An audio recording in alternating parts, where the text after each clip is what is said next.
Many years ago, there lived two brothers who were not like other men, or like the gods and goddesses of Mount Olympus. The name of the elder of these brothers was Prometheus, which means forethought.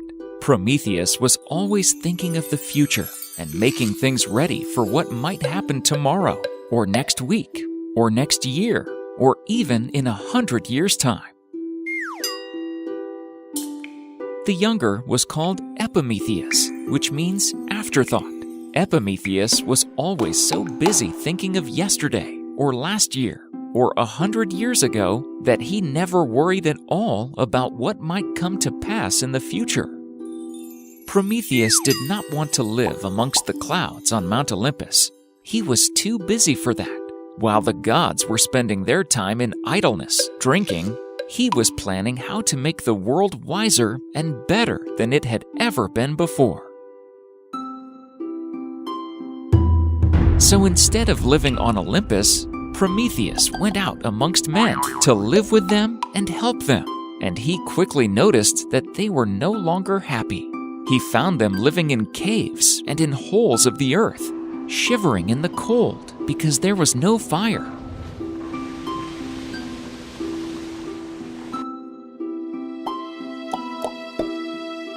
If they only had fire, said Prometheus to himself, they could at least warm themselves and cook their food, and after a while, they could learn to make tools and build themselves houses.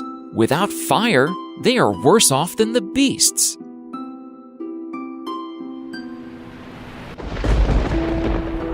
Prometheus went boldly to Zeus and begged him to give fire to the people so that they might have a little comfort through the long, dreary months of winter. "I will not," said Zeus. "Not one spark will I share with them. For if men had fire, they might become strong and wise like us, and after a while, they would drive us out of our kingdom." Prometheus didn't answer, but he had set his heart on helping mankind, and he did not give up. As he was walking by the seashore, he found a tall stalk of fennel. He broke it off, and then saw that its center was hollow. "Mankind shall have fire, despite what Zeus has decided," he said to himself. He carried the stalk with him as he began a long journey to the top of Mount Olympus.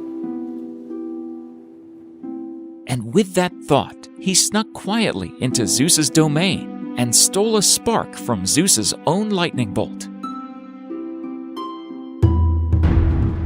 Prometheus hurried back to his own land, carrying with him the precious spark hidden in the hollow center of the plant.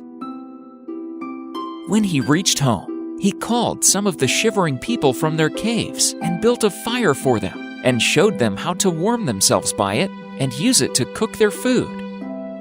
Men and women gathered round the fire and were warm and happy and thankful to Prometheus for the wonderful gift which he had brought to them. One chilly winter evening, Zeus gazed down from Mount Olympus and noticed fires burning cheerfully at the hearths of men and women in every village across the land. It did not take him long to realize that Prometheus had disobeyed him and given fire to men. Zeus was very angry and ordered that Prometheus be chained to the side of a mountain to suffer there for all eternity. And there Prometheus stayed, thinking of the future, happy in the knowledge that he had given fire to men.